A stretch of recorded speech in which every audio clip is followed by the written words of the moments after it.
Take one. I'm speeding. Who is Sean Michaels? Hi, my name is Sean Michaels, and this is a bird's eye view of me. I'm 26 years old, and I'm a mental engineer. What is Balanced M.E Limited? Okay, so Balanced M.E Limited is short for Balanced Mental Engineering Limited. So essentially, it's my brainchild, my baby. It's the advanced version of Kaizen hypnotism. So Kaizen hypnotism essentially was about continuous improvement through knowledge that you're unaware of. That's what Kaizen as well as hypnotism means. Kaizen is Japanese and hypnotism is an Egyptian word. So Balanced Me essentially is the grown up, more mature version of Kaizen hypnotism. When was it started? Well, I would say it started the same time as Kaizen hypnotism technically, because even in the logo, the Taiji2, which most people say is balance, So it was always there, but like in the recesses of my mind. But officially, as of May 2023. How was it started? Well, okay, so I can either give you guys the real story or the fake story, So I'll give both of them. I'll make you guys decide which is which. So first and foremost, essentially this image came to me in a dream. It was like a actual butterfly, like a butterfly in my mom's favorite color, crimson blue, right? And it was like it was flapping, but it wasn't like flapping like normal. It looked like it's a little bit damaged, but it can still fly, And that's essentially how I came up with the logo, with the B and D. Because at first I looked at it and I was like, yo, this is B and D, balanced.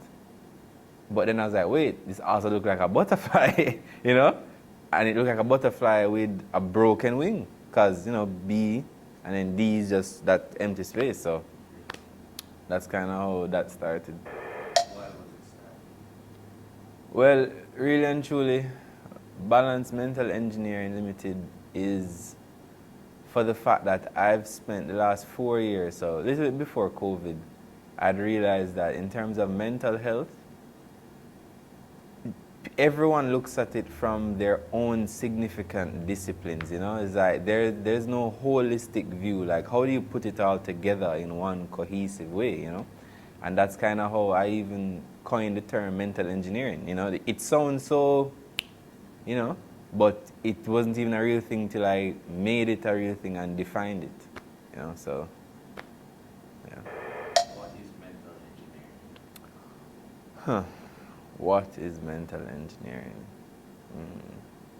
I'm going to give you guys the fancy definition first, and then I'm going to give you the layman's breakdown. Okay, so official definition.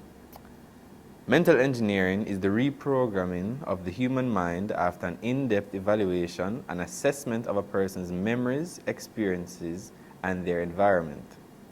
This involves evaluating and assessing who our clients are at an unconscious level so that we can reprogram their instinctual behaviors on the subconscious level using conversational techniques and reinforcing these techniques using hypnosis. Together, they bring about positive and productive changes to the client's perspective on life and their psychosomatic responses to stress that are experienced consciously. Now, all of that to basically say, with the wealth of knowledge that I've had from reading a lot of my mom's books as well as school, even in the master's programming now, essentially, there's so much knowledge that you can have, but without application, you'll never be able to use it. So that's essentially what mental engineering is. So on first visit, I immediately evaluate you. So it's like an open-ended conversation, but I'm watching for your little tics, little facial movement, little expressions, different mannerisms, body language, posture, all those different things, and making notes. So that's the unconscious level, because most people are not aware of what they're doing every single moment at a time, right?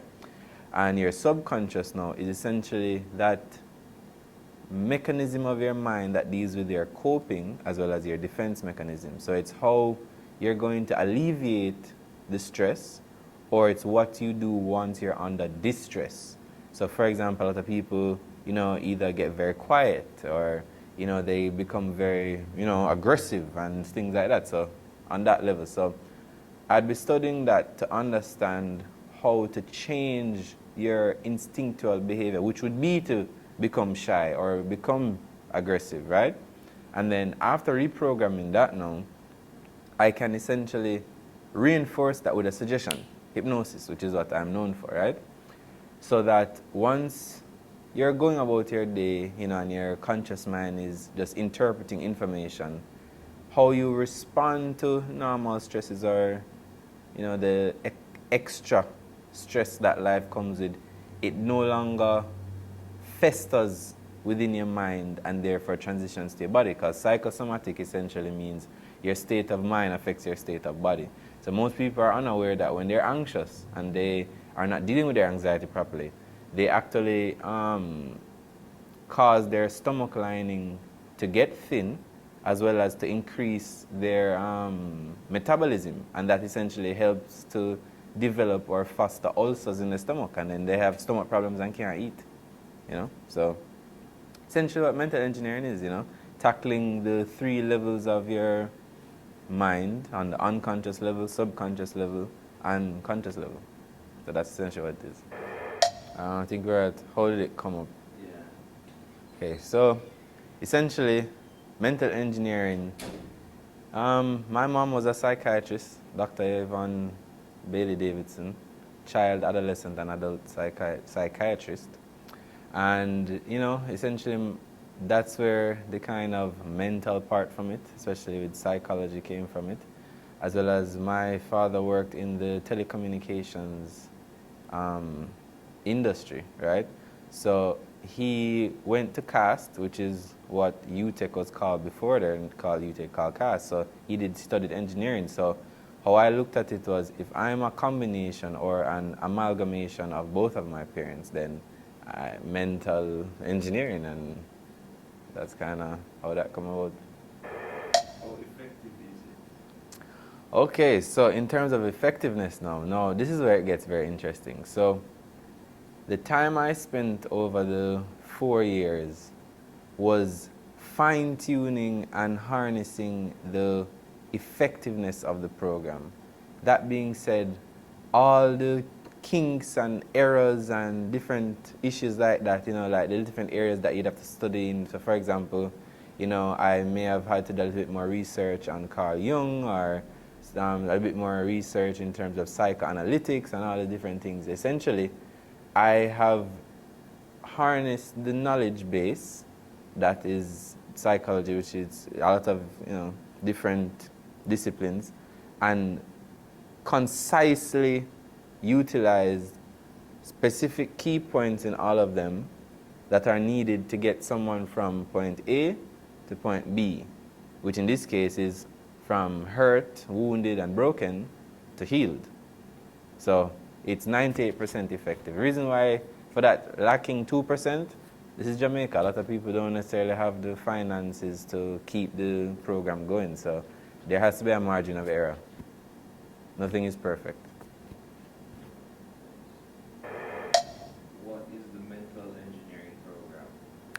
Okay, so the mental engineering program now, this is where as Jamaican people would say it, my head take me, right? So I looked at it from the standpoint of, okay, if you're going to start a program, there has to be some introduction to it, or like an induction. With hypnosis, an induction is like when I have people sit down and sleep, type of vibe. Don't worry, you guys are right. But essentially, the phase 1 is introduction, assessment, and skill development. Now, reason for this, everything's about trust. Because a lot of people assume that, as a therapist, you just look at people and you're very judgmental right off the bat. No. It's getting to know you, you're getting to understand me, you go through the black and white, which is the sign of consent and confidentiality and all of that. You get a feel of if I as a therapist fit your kind of needs and things like that, right? So the first thing that I've developed is called the Who Am I chart. Now, a lot of people can't answer that question. A lot of people cannot answer, who am I, point blank. They have never thought about that question, or if they have, very, very surface level. It's, oh, who am I? Oh, Sean. Who is that? Who is that? Like, who are you without the meta filters or the perceptions that everyone else has put on you? Because me, I stripped away who I am to my parents, who I am to my girlfriend, who I am to my friends, who I am to basically every external person, and just answered that question, who am I? Without those other people, who am I? How do I define myself? So for example, I would say to you that, who am I? I'm the crab who escaped the barrel. Because in Jamaica we have a saying, we have a crab in a barrel mentality. Everybody keeps pulling down them one another to climb out through the top. And I look at myself as a crab who escaped the barrel, because I see everybody heading for this thing that they were told that they have to strive for, whatever they perceive success to be, And it's from a scarcity mindset, like there's just not enough resources for people to succeed. Everybody can be equal, don't get me wrong, but you have to have an abundance mindset. So while everybody was going up, I'm the crab where go down and see there's a crack in my bottom of my barrel and come up back. You know what I mean? And then realize, right, we were all in a barrel. There's a whole world out here, and we think that was it, So that's how I define myself. Then after that now, essentially, still in phase 1, we do what is called trauma notations. Now, there are 2 classes of traumas. There's big T traumas and there's small T traumas. Big T traumas are what most people hear about, which is, rape, sexual assault, violence, appearance, passing, or witnessing death or something like that, right? And small T traumas are when your emotional needs were not met as a child and are probably still not being met now. Now, don't let these names fool you. Big T and small t doesn't mean that one is more important than the other. It's just a classification of. But both hold equal weight in terms of magnitude and how they affect you as a person. So we usually take notations of what are some memories that you may be aware of or may not be aware of that probably shaped who you are as a person, And then after that, I give you what is called an emotional intelligence evaluation, right? As well as the self-awareness evaluation. Because a lot of people are not self-aware. A lot of people are not aware of this, but most people are not conscious. They're running on unconscious beliefs, which is, monkey see, monkey do. Why do you scrape up the yard every Friday? Boy, I just saw my mother do it.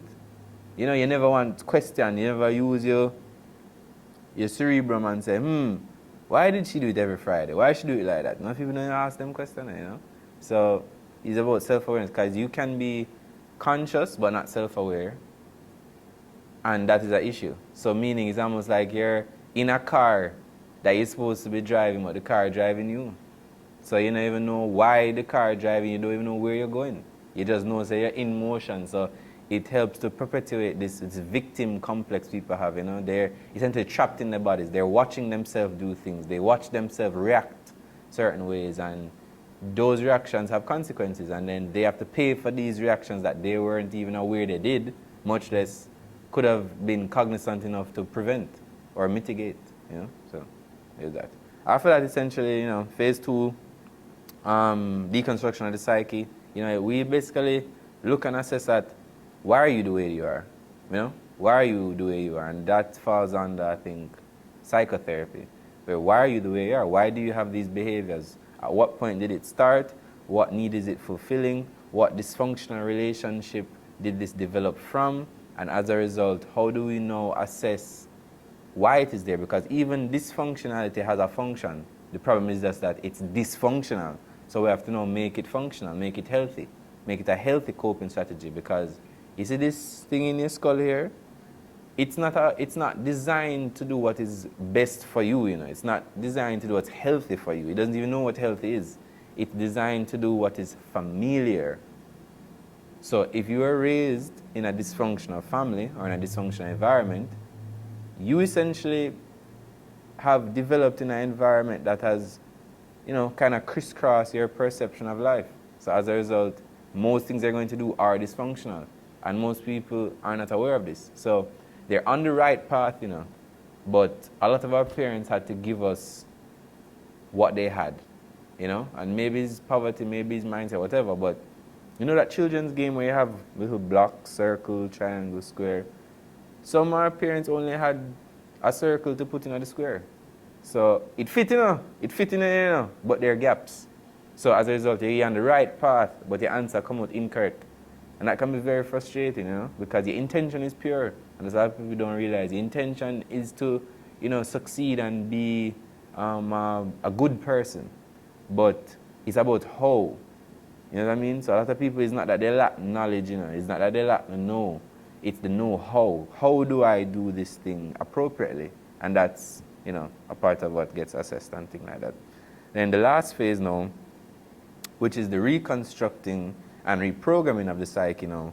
Now that's essentially after having done phase 2, which has to do with hypnotherapy, as well as learning how to self-report and self-evaluate. Oh my gosh. To this day, a lot of people don't even know how they feel about anything. I ask you, what kind of mental space are you in?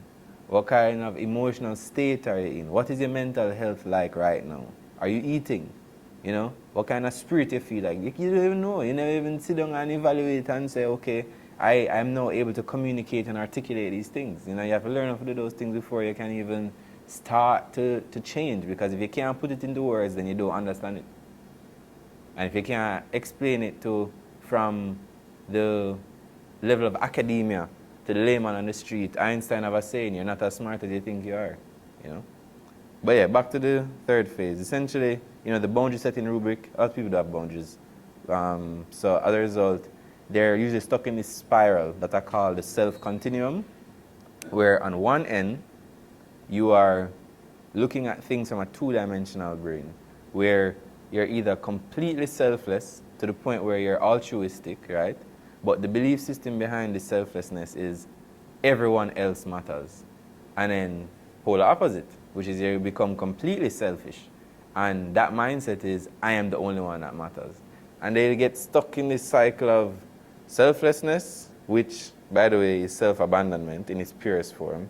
Because how can you think everyone else matters but not you? So you tend to the needs of everybody else except you. It's like you have a garden. You see, say them garden want to do. Now you left your garden, go help for them garden, and now the whole of your plant them are dead out. Problem. So now, once you move from being selfless, you immediately start feeling what is called emotionally charged.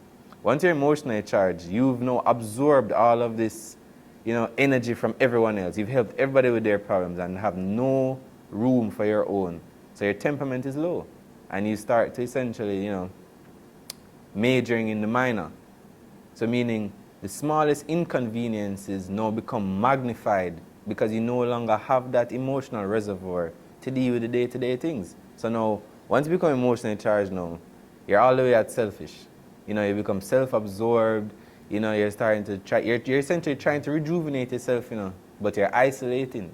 And now in isolating now, you're pushing away people who care about you. And you even feel a little way in yourself that you're doing that. But you need it. You need to decompress. You need to let go of all that energy. But what carries you right back over to being selfless now is this feeling of guilt and shame. So you know, abandon everybody else like how you're abandoning yourself. Now you go all the way back over. And it is never-ending cycle of overcompensating. When if you had boundaries to begin with, you'd know to extend yourself and to what limit you can extend yourself without overextending yourself. That's the problem. People overextend themselves, don't speak their expectations, and when these expectations are not met, it leads to resentment because you have now given your all to someone who, one, never asked you to, and two, didn't even know that's the nature of the relationship. So that's kind of how that cycle keeps going around and around, and it's very exhausting. It's very, very exhausting. People sleep and have headache and wondering why I feel so tired every minute and chronic stress and all these different things, and that's why. You're in a continuous spiral around and around. When if you had boundaries, you know where to stop, right? And these boundaries are gates. People tear boundaries and think boundaries are walls. Boundaries are not walls. If you have a wall, that means that you're still isolating. That means you're still all the way over in selfishness. They're a gate. That means you promote or demote people being closer or farther away from you. Like, how do you relate with them? You know, there are different categories. And the most important relationship someone can have, that boundary, is with yourself. how you even speak to yourself, you know? How do you communicate with yourself? How do you hold yourself accountable? A lot of people were conditioned into feeling guilty all the time and shame. So that's what they thrive on. You know, they're like, you know, how dare you, so damn stupid and this and that, and that's called self-deprecating language. Now, that can stimulate you short term to get what you want to get done, but in the long run, it's almost like you throw out the baby with the bathwater, you know? You essentially taking chemotherapy to kill the cancer, but you end up mash up the whole system. It's corrosive. So it's all right to do willpower short term, but in terms of long term motivation and discipline, it's not something that you should do. And then, I developed this thing called the Anxious Person's Guide to Prioritization. Trust me, see, when your mind kicking, you have no idea what you need to do first, next, last, whatever. So there's that program. As well as the Balanced Lifestyle Guide, you know, it essentially shows what your nutrition should be, as well as not using food as comfort, because now you're essentially perverting the idea of food. Food is supposed to be what you use to keep doing what you're doing, but if you're using food to comfort you, then your association with food is that it should give you pleasure. So now you start eating things like pasta and cake and all these things, and you put on weight now. If your self-esteem drop, and it's like a never-ending cycle. Your self-esteem drop, if you don't feel confident, you eat more cake. You eat more cake, your self-esteem get worse, and you just keep going around and around again in a cycle. And the last thing is called the Balanced Relationship Guide. Now, femininity and masculinity can coexist now, because that's what essentially it's about. But it's how, you know, it's understanding who and what a woman is, as well as who and what a man is, and understanding how to communicate, you know, because we communicate differently. Women have this natural tendency to kind of go around the bush and come back with what they're talking about, but men sometimes are very pointy, like get to the point, bam, bam, bam. But if we communicate as a man with our women as if they're men, one, we're not appreciating the fact that they are unique. They are essentially the embodiment of this emotional side of us that we kind of repress, as well as the opposite. Women can't talk to men as if we're women, because we're not women. You know what I mean? Our minds aren't really catered to that deep level of continuously being in emotional intelligence. We're more logical. We're looking at, okay, how did this lead to this? Logically. It's not about, okay, how did I make you feel here, and as a result it led you to be in this emotional state that led you to the... No, we're not usually thinking like that, so we have to appreciate those differences, you know? So that's basically the entire program. Why does it have phases? Okay, so the phase aspect of it now is more so nothing before its time. People have come to me when I was doing hypnotherapy and psychotherapy, and they want a quick fix. They thought that if they come and sit in the chair, I can snap my fingers and get rid of their 10-year, 15-year, 20-year issue. No. You have to take the time to address things properly. So you're phasing rather than moving from one section to a section, because you're gradually shifting into a different type of mental process. So the whole idea between phase one being an introduction and skill development, because if you don't have the necessary self-awareness as well as emotional intelligence, once we start dealing with those traumas that we made notations of, how you're going to interpret that is not going to be productive for you, because if you're not emotionally intelligent, that means that you don't understand that understanding has two faces, sorry. So there's a logic understanding, this lead to that, fine, most people understand that. But the other side of understanding is, how do I relate with that? So most people, when we look at ourselves making mistakes, we look at it like, oh, how could I have done that? That's so dumb, that's so stupid. That's because we're only looking at it from a logical standpoint. We haven't evaluated what mental space were we in at that time, what emotional state were we in at that time, as well. What was our physical health like? You know, what kind of spirit were we in at the time? You know, if we really get a whole thing, and that way we can be understanding towards ourselves, so we can therefore be understanding towards other people. You know, it's really this rigid idea of only looking at things logically, and not, you know, that other emotional understanding that lead to, you know, people feeling frustrated and having these negative relationships with themselves. Like, I hate myself. And guess what? The more you invalidate your own feelings, you'll never be able to validate someone else's feelings. And therefore, you're more than likely going to hurt them. Because broken people hurt the people they love the most because they have jagged edges. But they still want love. So when you hug them, you end up making the people you love hurt. So. How did you create the program? All right, so after sitting down, I essentially saw a lot of overlapping things about people, you know. The fact that they didn't understand or have the, the groundwork per se. So that's how, you go from program, which is you plan it, here's the idea, here's the roadmap, this is what we're going to do, right? Then after planning is execution. Now this is once we start, using emotional intelligence to go through those traumas, evaluating it, and you say, wow, I didn't know that my dad leaving the home every day led to me feeling like I didn't have a father, and therefore that's why I can't relate with persons who have fathers, and it has created this almost absence in my life of what my first primary male role model is supposed to be, and that's why I have that type of relationship with my friends or with, partners and things. For example, if you're a woman. So it's in that type of sphere where you kind of get to really understand why you're like that, and then after that you learn how to execute your boundaries, because most people see boundaries as, rejection. If I put up my boundaries with you, it's because I hate you. No, it's very easy to use boundaries with people you don't like. Very, very easy because, clearly they've quote-unquote wronged you. But you're not putting up a boundary, you're putting up a wall. You're supposed to have boundaries with the people you love, because setting that boundaries, that line, helps to foster the relationship, meaning it's both agreed that, hey, this is a bit too far for me, I'd rather not. And they respect your boundaries, just like how, you'd want them to respect yours, and vice versa. So, in that case, it's a lot of, understanding and in-depth things like that.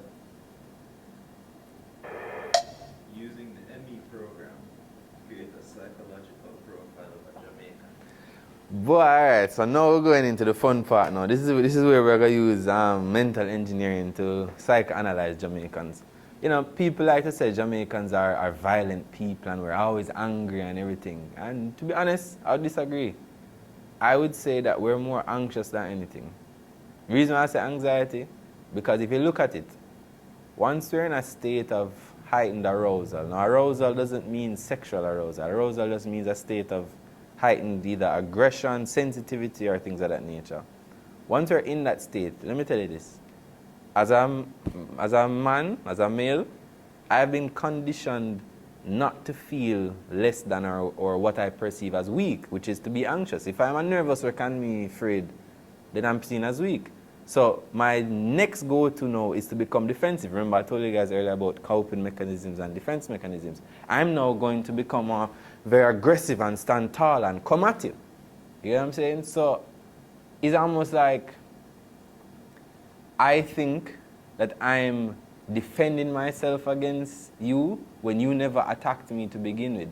But because I'm anxious, I assume you're going to attack me and I do a preemptive strike. Now, when I do a preemptive strike and you retaliate, I can say, see, you're going to attack me to begin with. But that was not the case. How did I know you're going to attack me? I made it up. I made up a scenario in my head and acted on it. So as a result, I validated this belief in my head that, see, you were going to hurt me. But that's not true. We're just anxious and we don't know how to deal with anxiety. I don't even think most families are aware that anxiety is a thing. There's a scale to it.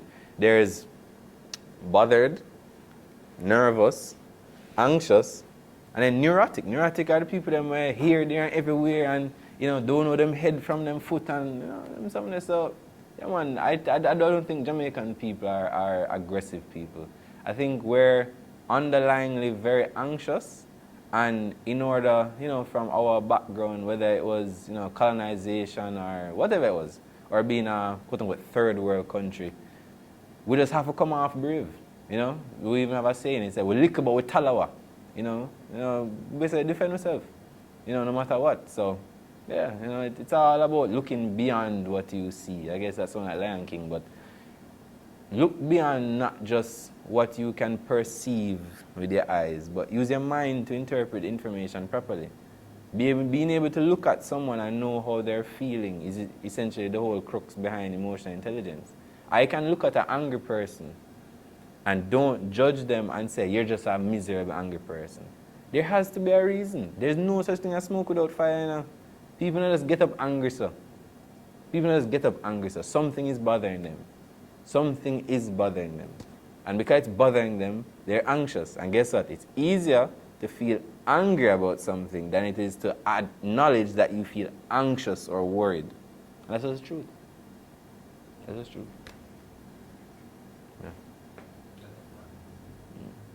That's it. All right, well, I'm Shawn Michaels, and this has been a bird's eye view of who I am. Bye.